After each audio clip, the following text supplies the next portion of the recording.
Hi, and welcome to this live Q&A with James and John and the author Peter Orullian. Today we're going to talk about the new book that Peter has coming out, which is the adaptation of the Metropolis Part 2 Scenes from a Memory album done into a book, kind of like what he did to the book that you can see behind me here, The Astonishing. We're looking forward to hearing what their plan is for this book. So now I'm going to bring in all three mentioned players into the field. So here we go. There's James. There's John. Yo. Finally, Peter. Greetings. Yeah. So, how is everyone doing? We're doing good. Great. We're doing really great. good. Doing well, Yeah. thank you. Yeah. How are you, Kim Arthur? I'm doing very good. Nice. It's been a long while since the last time we did this stream. I think it was for a view for from the Top of the World Yeah. album. So Yeah, it's you're been right. a while. Wow. So As well. a little backstory with regards to myself. When I got involved into Dream Theater fandom and all that, it was actually right before the release of Scenes from a Memory, because I was joining the live chat that was on your website that Mark Bredius hosted at that time. So I was always there. So Mark asked me and some other people to join in as the moderation team to help make the place a safe environment for other users to chat in. So since we were there for the Metropolis Part 2 release, we also got to see the live exchange of ideas of what the plot is and people starting doing their own fan fiction of all this stuff. So 25 years ago now, almost since that time. So that's how long I've been working Wow, for man. you guys. That is so cool, though. That's awesome. And you know what? And you're still doing an Yeah. incredible job. That's So amazing. wow, man, 25 years. That's crazy. Yeah. Wow. Wow. I was just a kid. Now I'm an old man. Wow. That's incredible. I don't know if I'd go that far. 45, I guess. Yeah. Yeah. Cool. So first, I wanted to ask, why exactly did you decide to do this book now? Well, it's been something that we've been talking to Peter about for a while. The possibility of doing a book like this, and Peter, you could probably speak more to kind of the fan sort of interest in this that you've experienced through the years. But as far as it coming out when it's coming out, we thought that having it coincide with the 25th anniversary of the release of Scenes from a Memory would be just a great way to sort of commemorate that anniversary. So that's when the book is coming out. The timing seemed right to do it now. Yeah, the idea first came into my, I guess, idea world is after Astonishing, the fans love the record, and so I started getting emails saying, "Is there any chance that that album would ever be made into a book?" And so I remember shooting John an email, and I thought it was a good idea, but I even put this in my foreword to the book. Is it so much about what you do is the right timing, and so the idea has been there for a long time, and the story and the album are so great that it almost begged for it, but it just needed to be done at the right time. Mm-hmm. So what's the process like when you start working on a book like this? Of course, you have the lyrics as a source material. You have the live show that they did for Metropolis 2000 with all the film segments. And then, of course, you have the authors of the story at hand. How do you do this process of writing the story and adapting it into a more full story like a book is? Do you want to take that, John, or do you want me to? No, you take it. You're the author. Okay. Well, I've been asked just in circles, like, did you have any trepidation because the record is so beloved? And the truth is, I didn't really have any trepidation. I approached it very seriously, because as much as I've become friends with guys in the group, um, I'm a fan, and I wanted to be sure I did justice to it, at least as so far as my capabilities would allow. So I read voraciously the online ideas of what the plot is, and there's a lot of them. I remember even sending a note over once. I had read some things, and I said, some of these things aren't consistent with each other. And John's like, "Oh, you're right. That's not exactly right, is it?" So I took as much in as I could from the conversation around the book, or excuse me, around the story. But the thing is I have in my workstation, I've got 3 computer screens, and I do that so that I can have lots of things open at the same time when I'm working. And I always had the album up so that I could be listening to the album, because I always went back to the album as the source of truth. And by the way, James, this is also in the vocals, even into the emotions that are elicited by how you would deliver a phrase. I'm very nerdy this way, but I would listen and listen and listen to the record, to the words that were being communicated, to the musical phrases, to try and use those to inspire images in my head.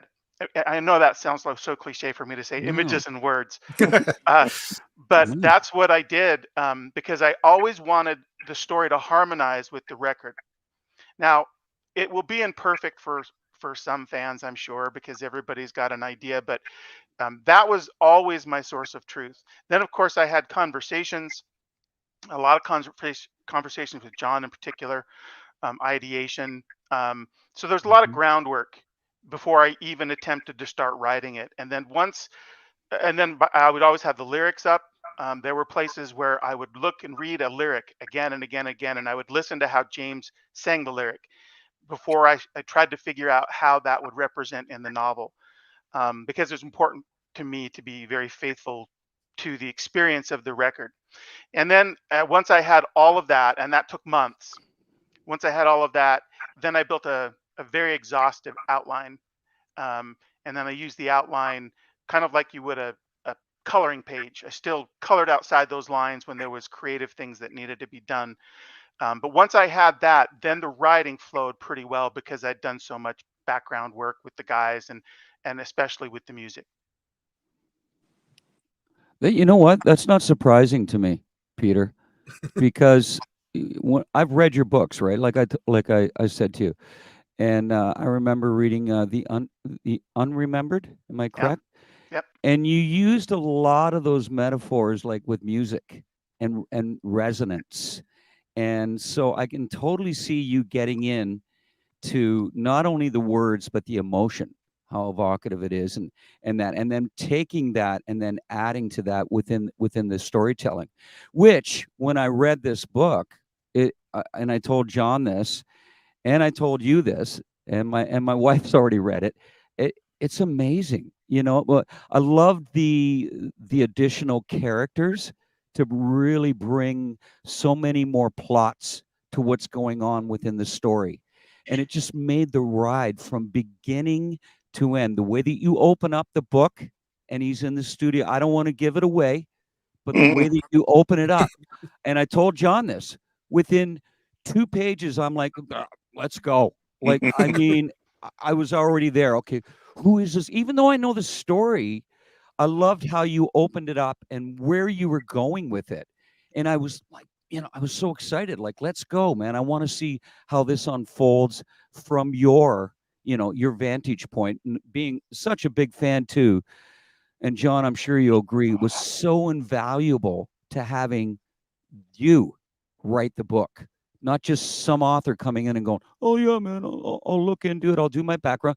And no diss to them, because everyone, if they're a great storyteller, they've gotten there because they do the research, because they put the time into it, and that's what makes them an amazing artist.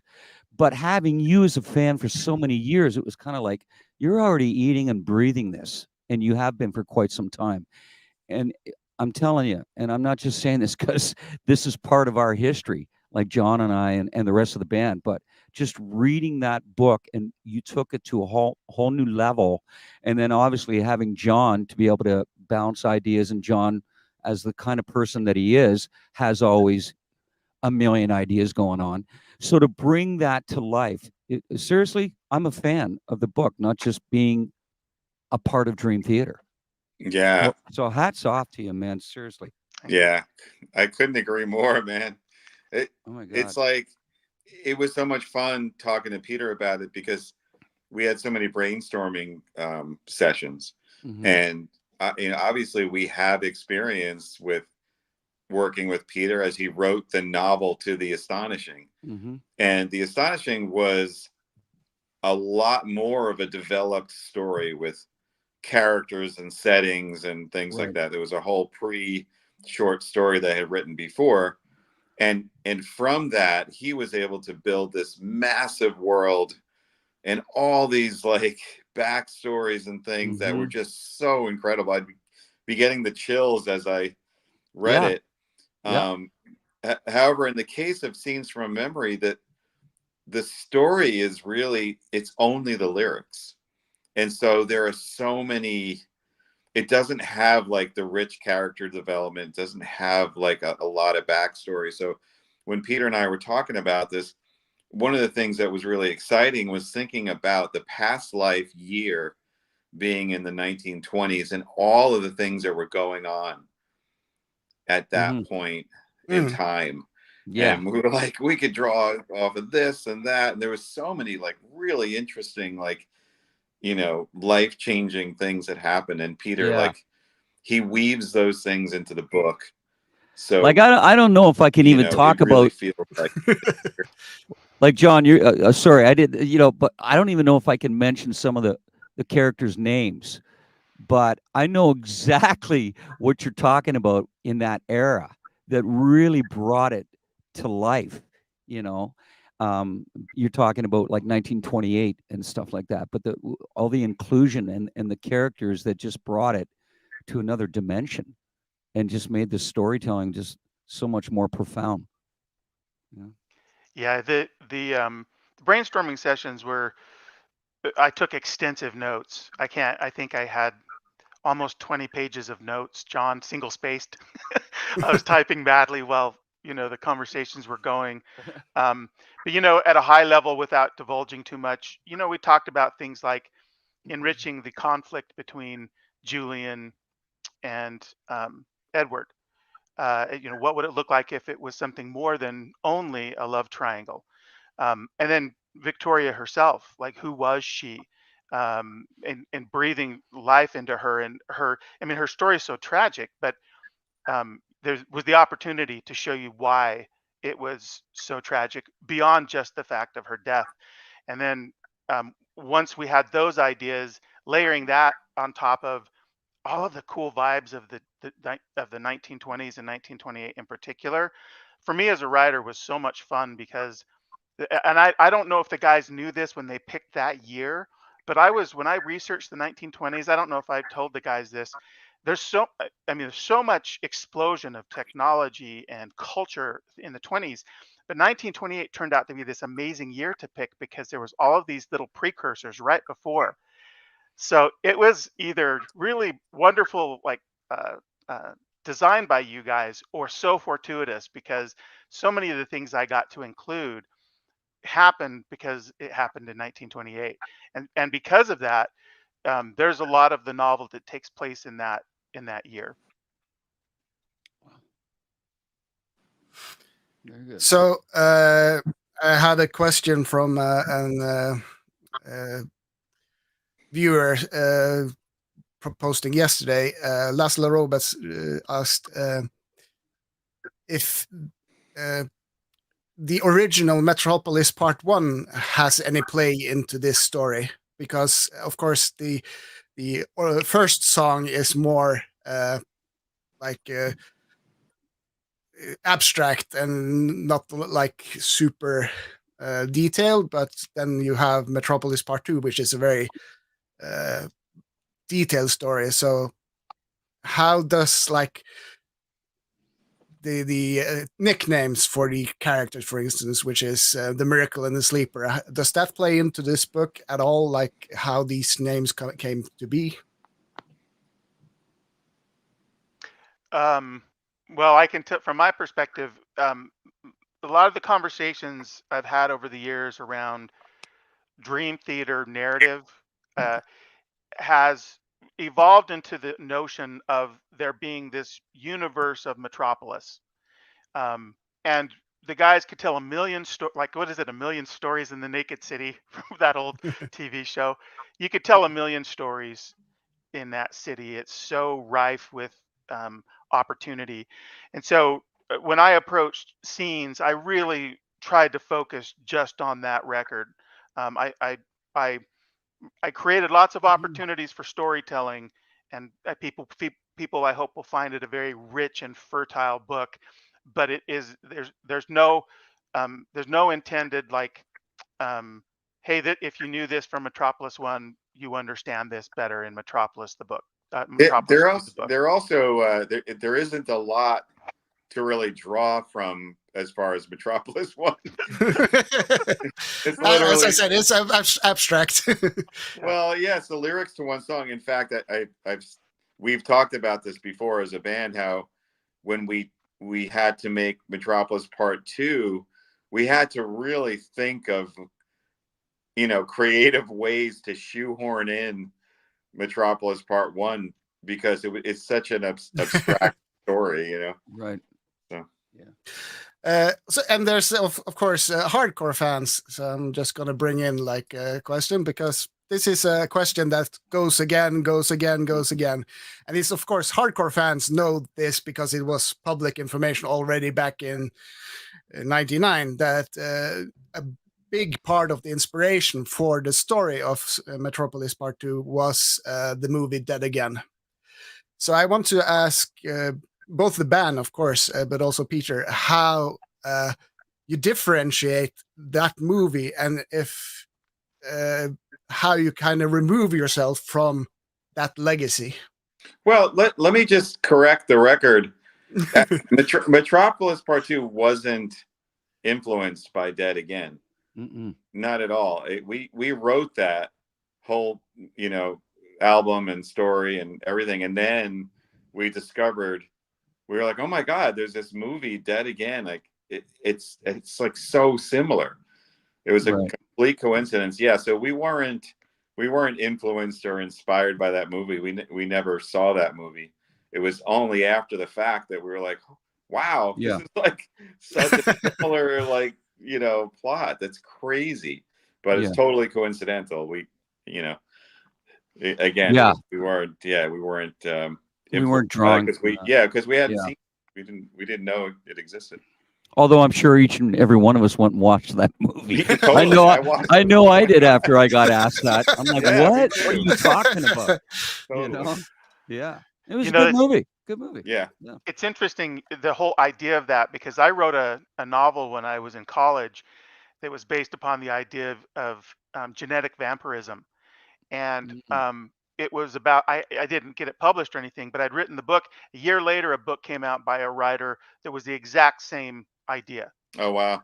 Impossible for me to then sell it to a publisher. But that happens a lot more than where I'm sure very similar stories. So I can tell you though, from my perspective, when I started digging in to do this research to write the book, if I had ever known that there was the movie Dead Again, I'd forgotten. So when I saw that crop up in my research, and I had never seen the film, I deliberately did not watch the movie. Oh, nice. Because I did not want to know what they did. Yeah, man. Smart. So then I had this deadline to get the first draft done. I got it done.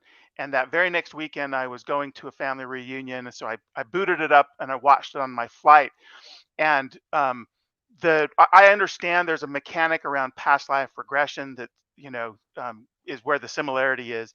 But I can Right. tell you that how the book evolves takes it in a very different direction.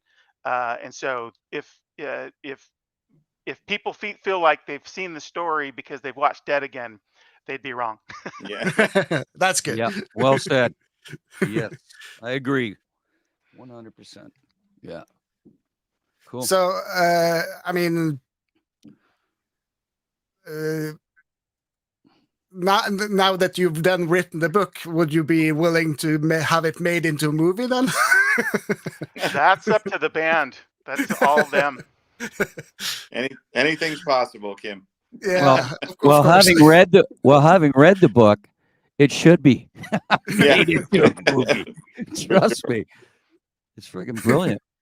Really, it'd be a freaking awesome movie. Yeah. You know what? I was thinking, I knew that this question was coming, and I thought, Hollywood seems rife with reboots. Yeah. Like, this would be like one of those times when the idea of doing a movie that had past life regression in it would be way better than anything that's been made before. Yeah. That's a bias of mine, but Uh, I get to be biased, I guess. yeah, that's cool. Hmm.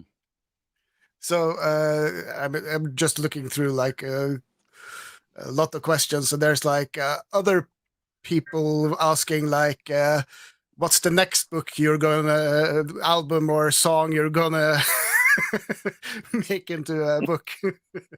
Hmm. Like Octavarium, the book, or 6 Degrees. Hmm. Yeah, right. I mean, that's what's interesting about this whole like genre of music. And I get really into this as a lyricist, is that storytelling side, because prog just lends itself to, the song formats and such where you can tell stories. So yeah, we have an embarrassment of riches to choose from if we were to do some more. Yeah, for sure. I just got a comment because there's a guy now saying the Astonishing as a book would be good. Well, it is a book already. I have it in my house. So I guess some people aren't that observant into what's happening. Yeah. One thing I was thinking of, because this is something that has been a topic for some people for some reason. In Home, there's a sex scene. And there's actually been people trying to get a hold of the stems of Home to remove the sex scenes because they get embarrassed about the sex scene in the song because they don't want to play the song because These are fans of Dream Theater? Yeah. What the hell? Holy shit. Wow. So will they be embarrassed by sex scenes in the book as well? No, I didn't. I would be hopeless as an erotic writer, so I didn't try that. No. That's funny. That's your next challenge, Peter. There you go. I need some practical experience. Oh my God. Yeah. Wow. But it's quite strange. I've seen this question prop up a lot. Like, can we get some sexless Home? I'm like, it's Wow. the part of the song. To me, that's a Yeah. strange comment, because I don't ever get that vibe very much, but maybe Yeah. it's just me. What was Yeah. it? My connection is a little bit bad. I don't know if it's me, but I heard "Sexless Home," and I don't know what you're Yeah, talking about. the song Home without the sex bit in the instrumental section. There's actually people you mean wanting people? to. Yeah. People groan- want the G, groaning and they want moaning. a rated G. Yeah. The groaning and moaning. They want a family friendly version of it. But there's so much more going on around that, like to just put your focus into that, God, there's I don't just get those visuals. I get many visuals when that section of the song is going on. But hey, whatever. Maybe I'm part Mennonite or something like that. I don't know. That could be. Uh, So, of course, when you made this album 25 years ago and played it countless times,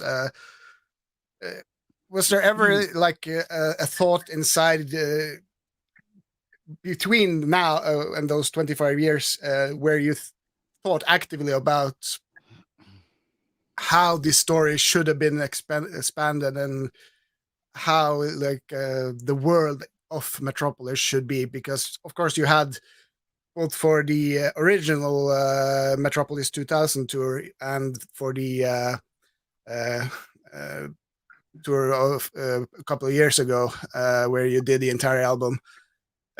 You had video sequences that detailed parts of the story, and did that those thoughts where you kind of want to know more about the world enter you into it?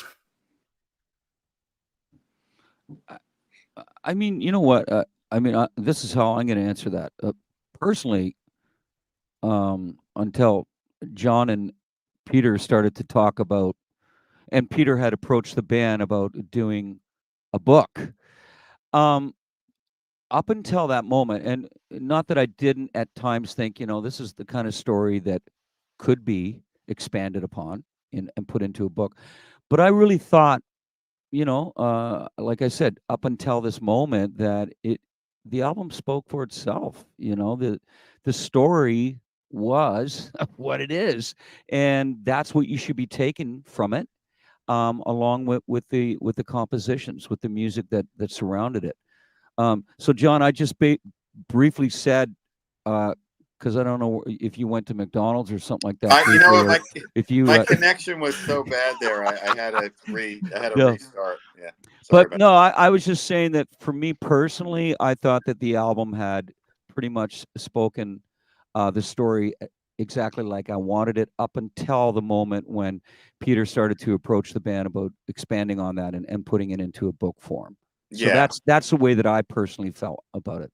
Yeah. I mean, the thing with writing the record and lyrics is that the song lyrics were written by different band members. So, you have basically, the character names and the plot of the story.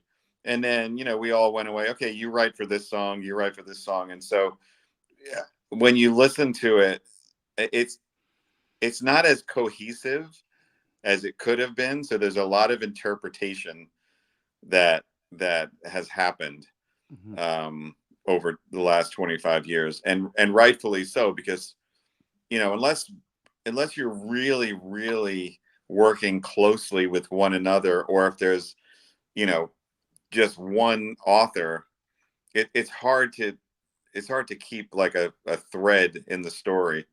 So I think a lot of fans have been filling in the blanks for years and years and years, which is great. And I think that's awesome. And what Peter has done with this novel is, not only has he filled in the blanks, he's like, he's created, just an entire world and universe, like really just based on song lyrics to an album, which is incredible. And it's a testament to his creativity. And I think fans are really going to love that. And again, these things could be disputed too. You're going to get people that say, "Oh, that's not really the way it was." When they read the book, they're going to be like, "That's not true. This guy was not that guy," and blah, blah, blah. And, I think it's fine to have those different interpretations of it. Again, I can't emphasize enough, the only thing we have to go by is our imaginations and the song lyrics, which song lyrics they're not very specific. They're more poetic to be sung. So people are basically going to get Peter Orullian's fill in the blanks version of the story. And it's incredible. His creative brain is just like a wonderland. Yeah.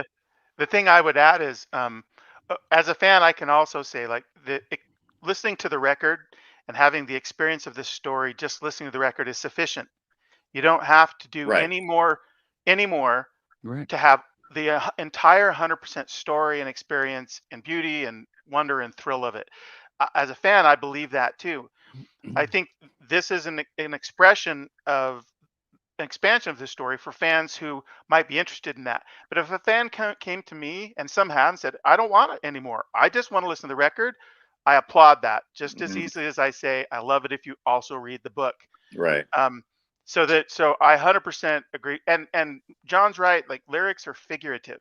So, 100 different people will tell you 100 different things about how they feel about it because they're Yeah. bringing their life's experience to something. And Mhm. so, I brought some of my life experience to it. The one thing I would say too about this is, and John knows this too from the work he did on Astonishing, is, you get maybe 90 minutes to craft a story that you're going to put on stage musically to represent something. So you have to use shorthand to communicate things. It's not like a novel where you've got 100,000 words to tell the story. So you necessarily have to have things to communicate very quickly an idea. With the book, it's not like that. Yeah. And so the opportunity with the book was to, like, as one example, in the book you have these lives coming into connection 70 years separated. So one question you get to explore in a novel is, well, how does that happen? Like, what's the rationale and logic behind that? In the experience of a record or a concert, you just stipulate to that being a true possibility. You just suspend disbelief and you go with it. But Yeah. one of the cool things with the book is Mhm. I got to create like these mechanisms for how this happens, and that's really fun stuff as a storyteller to explore. It's true. And one of the things that's fun in these sort of brainstorming sessions that Peter and I had is, in the scenes from a memory story, there are some characters that aren't as um, they're not the main characters, but they make like a quick appearance. And what is fun to do is like take one of those characters. Well, maybe this person isn't just a passing character. Maybe they actually had a lot to do with this. And then all of a Mhm. sudden you can explore that person and Right. their history and their role in this whole story. And just expanding upon the little, bit of story and plot and character information we had and turning that into a novel. That was a lot of fun to have those conversations because all of a sudden you're like, wait, what if this guy was actually Mhm. this? And oh my God, then you start to like really get into it. And my wife and I, Raina and I, we just finished watching House of the Dragon last night, and I from what I understand, it's like based off of like a George R. R. Martin book. I think it was called Fire and Blood, but it was like Yeah. a book that he made that it is like was supposed to be written by like a fictional writer or something. I don't know. So from what I understand, like that the writers of House of the Dragon like massively expanded on like very little information from that book, if Yeah. I got that right. Yeah, because Fire and Blood is just basically a collection of stories about what happened with this person, or like Right. short stories, Short or not even stories. So stories, not even stories, like how you would find it in old classic history books. there you go. Right. So Yeah, they had to make a whole they had to Mhm. produce a whole TV series and yeah, fill in the blanks, right? So I don't know. Just when I heard that, it kind of reminded me of this sort of process.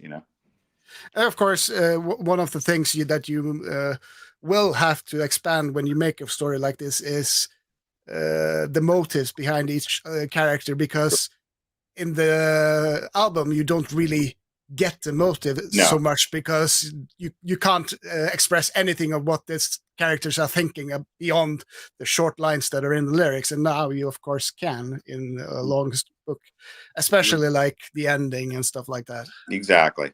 Yeah.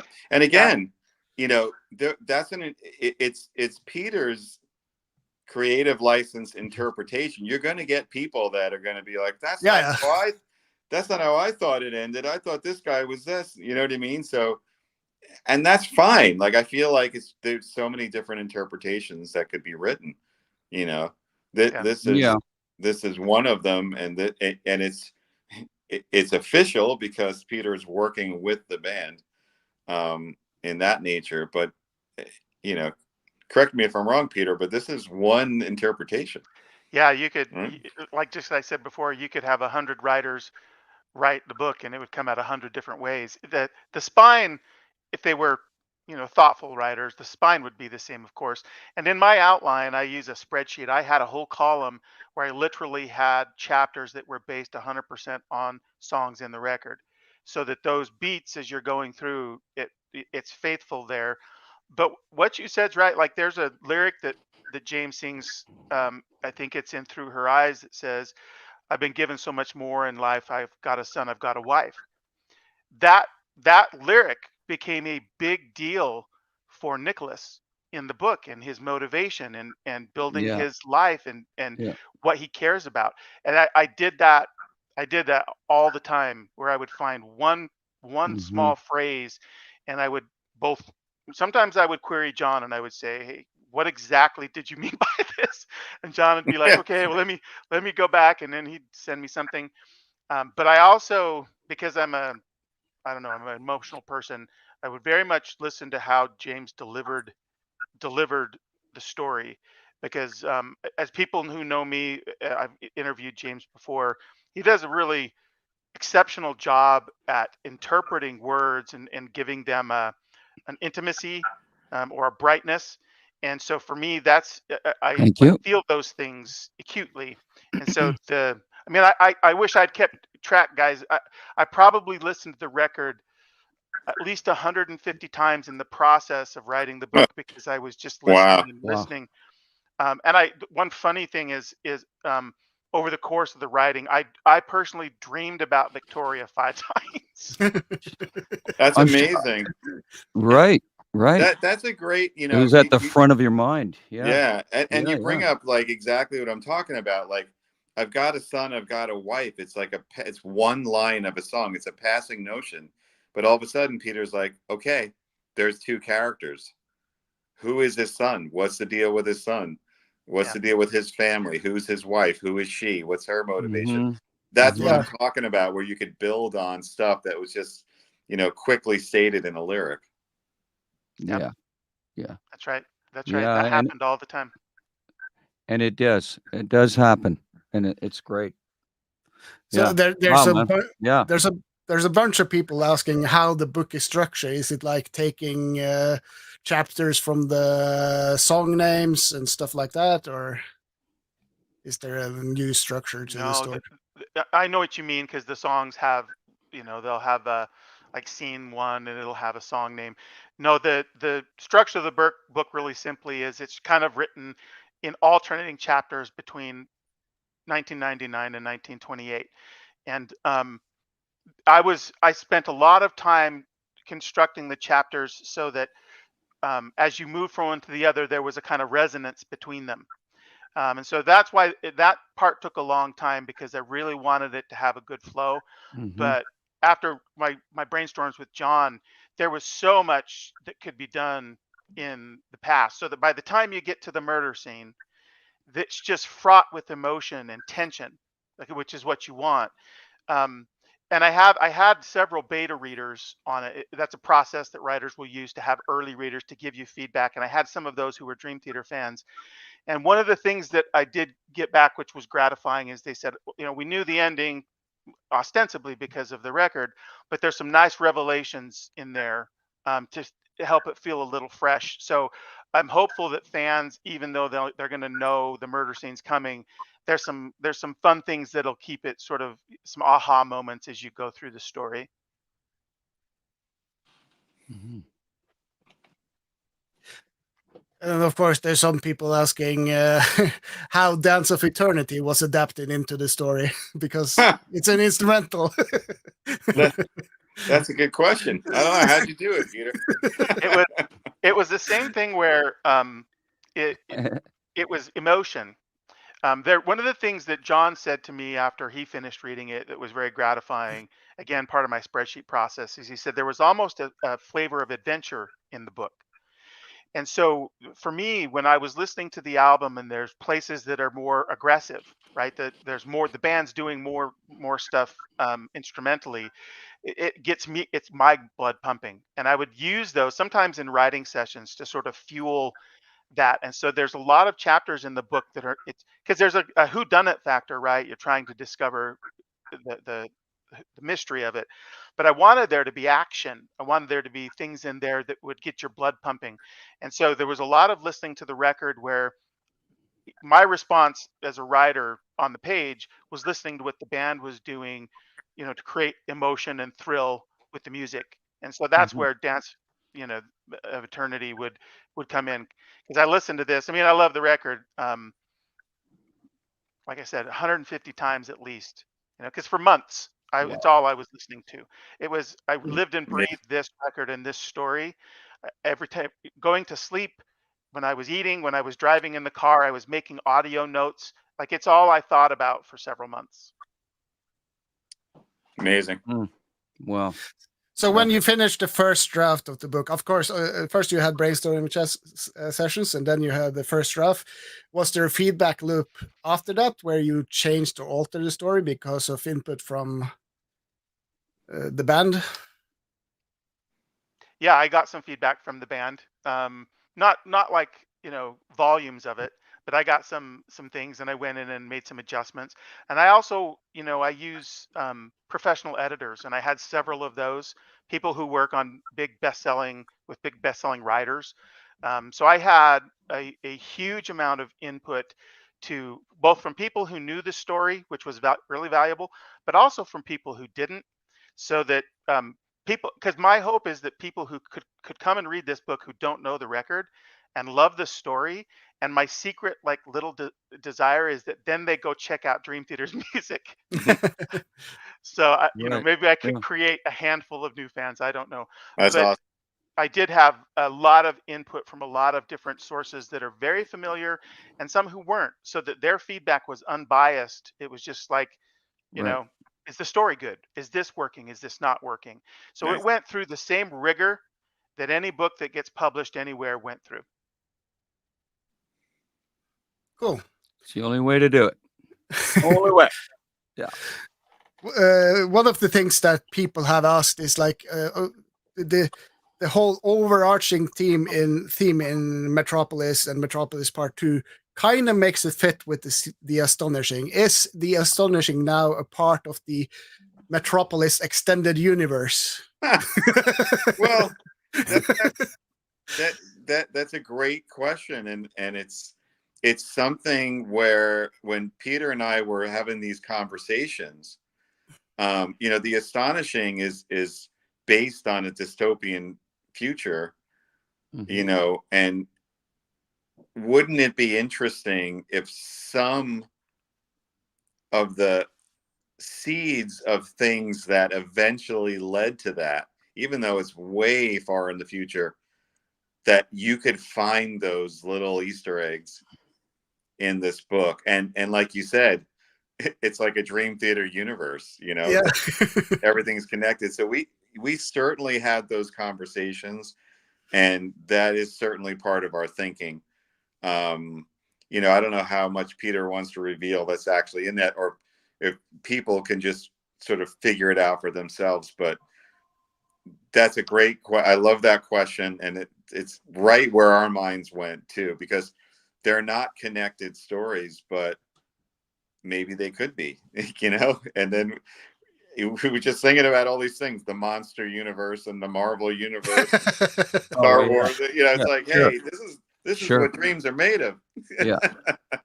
So yeah, the opportunity is certainly there, and we Peter did take advantage of that in little ways that I think people will be able to find on their own. Yeah. It's like an onion. You're right. I spent it smells. It tastes really good. It makes your eyes water. Yeah, it's I spent a lot of time layering things in. So there's a superficial level of sort of recognition of the fact that there's this world that Dream Theater has created, that it tells stories in. And then if you really plumb the depths, and I'm sure there'll be some fans that do, you'll find more and more of that. But it's the idea. John said it, I think, or maybe James, or both of them. This intellectual properties like Marvel and DC, they create these universes Mhm. and they tell all kinds of stories. And if you watch them enough, you start to see these little echoes, these little ties, but they're not dependent on each other. And so we did talk a lot about that. And in fiction land, we call those story hooks. And so they're not necessary to enjoy this book, but for Dream Theater, like deep in the weeds fans, there's story hooks that can connect this to probably more stories than we will all live long enough to tell. Mhm. Yeah. Connect all of the song lyrics from the Dream Theater into one big. Yeah, right. So since 6 seasons. since this then is an expanded universe, and of course in the Marvel universe, Stan Lee appeared in the movies. Does Dream Theater appear in the book? No comment. Okay. No, I did not. I did they, not as themselves, but I would be lying if I didn't say that I thought about the guys in the band as I was thinking about some of the people to populate the story with, you know. But not expressly. Like James Labrie does not enter in a scene and sing a song and step off. Even if you'd asked me. No, I'm kidding. Yeah. Yeah. And of course, we got to do some important questions. When is the book coming out? Yes. Well, I believe we're still on target for our the anniversary of the release of Scenes from a Memory, and I want to get the date right. It's October 26th. Is that correct? Yeah. Mm-hmm. Okay. So Yeah. that's the target. How are we doing with the target, Peter? We're doing good. Yeah, the book is All right. in layout, and then it'll go into printing, and so then we'll start shipping those books to all of the people who pre-ordered. And I think I hope it's okay, but we're like working really hard to get books to the Dream Theater camp so that if they want to use them on tour, that's an option for them. Yeah. So that's a good point. So our plan is to have them available at our merch stands, and of course the first show of the next tour is October 20th, so that's almost a week before the official release. So if fans are at any of the shows from the UK up until the 26th, I believe we have a couple of shows in Germany and Italy. Yeah. They'll be able to get their hands on the book before it actually officially comes out. And they'll be able to spoil the story for Yeah. everyone else. Yeah, Yeah. they'll be able to I remember so strongly. There was this. Remember Harry Potter books when they were coming out? Yeah. There's like one book, and spoiler for those who haven't read or seen the movies, but in one of the books, Dumbledore dies. Right. And Man! How can you tell? and at the actual book release of that book, there were guys driving past the queue, like thousands of people in a queue, No. driving past and yelling out the window, "Dumbledore dies!" Oh no, that's horrible. Freaking people. Oh my god. Yeah. Well, Oh my God. What a thing with hero. this one, Victoria dies. It's in Yeah. it's the fans know that, Yeah. so there's no surprise there. Yeah. But there is some stuff in there that I worked pretty hard to have there be some moments for fans who know the story so well that could be still kind of surprising. So hopefully they won't do the Dumbledore thing. Spoil those. Well, the safety for that is just don't go online. Yeah. Don't go out and walk around in the streets with earplugs in. Mhm. You know? I don't know. Yeah. I don't know how you get around that. I'll just put up the link to the pre-order sites for those who haven't seen it, so they Nice. can go and get that order in. I don't know if the limited edition still is available, or if you pull that. Yeah, we talked about this, and one of the things we decided to print some extras of that volume because we've had so many fans respond so well to it, so that we would have some to continue to be able to sell.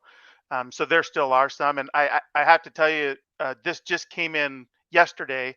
I'm traveling right now, but the final art came in, and I just think it's so beautiful. And the art is one of the features of the collector's edition, but there's a couple of artists in France who did the art for this, and I just think it's gorgeous. Yeah. So speak a little bit about that. What is the extra things that you get in the limited edition? Because of course it's the story itself, but there's also some extra like So goodies.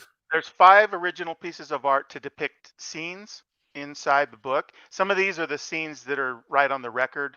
Um, and we thought a lot about those to sort of it's really interesting the software they have now where they can pivot the angle. So the artists, we would do Zoom sessions where they would have sort of designed the scene with all the characters, and they could literally in real time show me and pivot the camera angle so that I could pick the exact angle to get the characters right where I wanted to see them.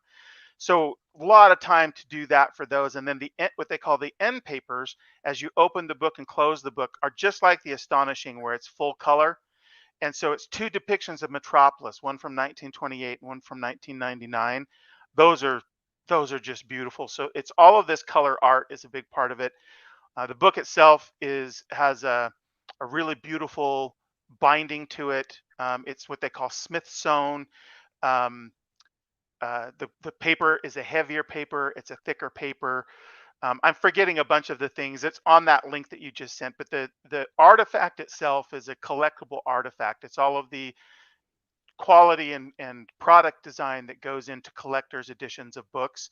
And the other thing is we only are going to print so many of those. So but John, one of the things we also talked about is we wanted also for there to be the straight ahead trade paperback version for people who just want to get in and get the story. So those are both available. If you want a collectible, that's great. If you just want the story, the paperbacks got the story, and you can get either one. Yeah, and Peter's going to hand sign all of them. Is that correct? I am. All Yeah. of the pre-orders are coming to a warehouse. I'm going to spend a day signing books. My hand's going to be aching, but those will all be signed. Yes. Wow. Yeah, that's cool. Because this is, of course, the Astonishing, the limited edition. So just to show how the signed version looks like. Yeah. So there'll be a line on it that will tell you which volume number you've purchased, so that it shows you which you've collected. I don't know if I told you this, John. A number of people who have the limited edition Astonishing have pre-ordered the Scenes limited edition or collectors, and they want the same number as a Oh, collector. They interesting. want the same number wow. volume.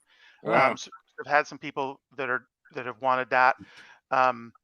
Yeah, so that's we've had a lot of enthusiasm for it, and the other thing I will say is the Astonishing was about 70,000 words. This book is 98,000 words. So this story, the novel, is actually longer. But the reason for that is because we decided to tell the two halves of the story. Nicholas and Victoria. So cool. That's a hell of a lot of words, man. yeah, it's a Wow. full reading experience. I mean, Yeah. most novels, they average 90,000 words. Mm-hmm. But I got to create one of my funnest villains. There's a villain in this that was so much fun to write. He's such a cantankerous old coot. Love it. So yeah, That's I great, think man. That's people will great. have some fun with some Oh of it. yeah. Yeah. There's a guy asking Peter specifically if I have the number in the Astonisher book, can I email you now and get the same number? Yeah, for sure. So Lucas, you can email him and get the same number as you have on the Astonishing. It's kind of a big deal to collectors. That's why Yeah. we mentioned that, I think, when we put the page up, is collectors sometimes like to have the same volume number. So we've already come up on an hour. Time flies when you're having Wow. fun. So, Yeah. so I'm just going to ask just a simple question to John and James. How's the preparation for the tour going? How's the Dream Theater world now preparing for tour and albums and all that stuff? Yeah, it's a busy. It's been a busy year.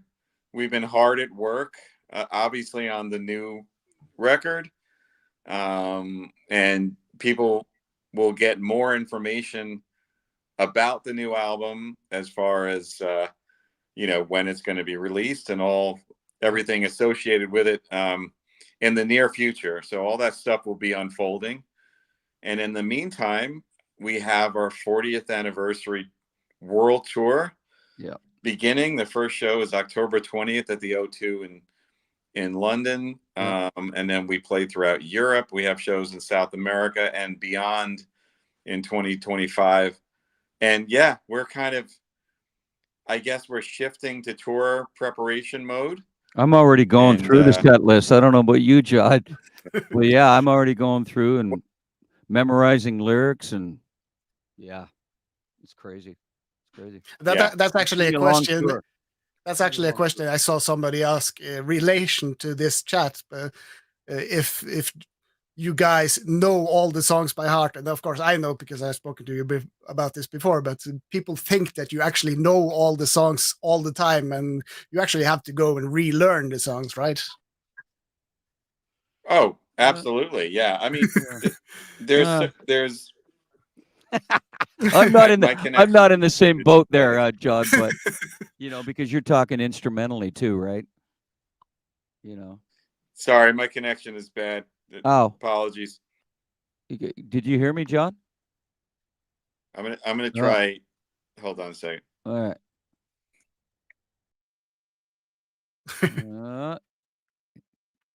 It's a huge catalog. We're thinking about James. Like if you tried to spring a set list on James over 16 albums, and I don't think there's a person on the planet who could just do without having to go back and relearn. Okay, apologies. Yeah. Oh no. I mean, well, I was just saying, John. Like with me personally, I mean, it's totally different for the other four guys because the instrumentation is just ridiculous. But with me, once I sing the first line, pretty much the rest of the song just falls into place for me.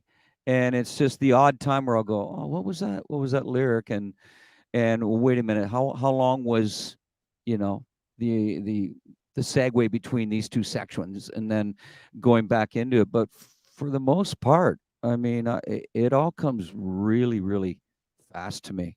Wow. And I'm just, hey, listen, I know I'm in a real fortunate situation here because I know you guys got to put ridiculous amounts of time. Well, Portnoy, Mike is the same way. He says he could just get up on his drums and play this. That's true. What did he play? He did that Drumeo thing, and he played Dance of Eternity. He's like, oh, I haven't played this in for many years. I'm like, yeah, right. I hate you. Crazy.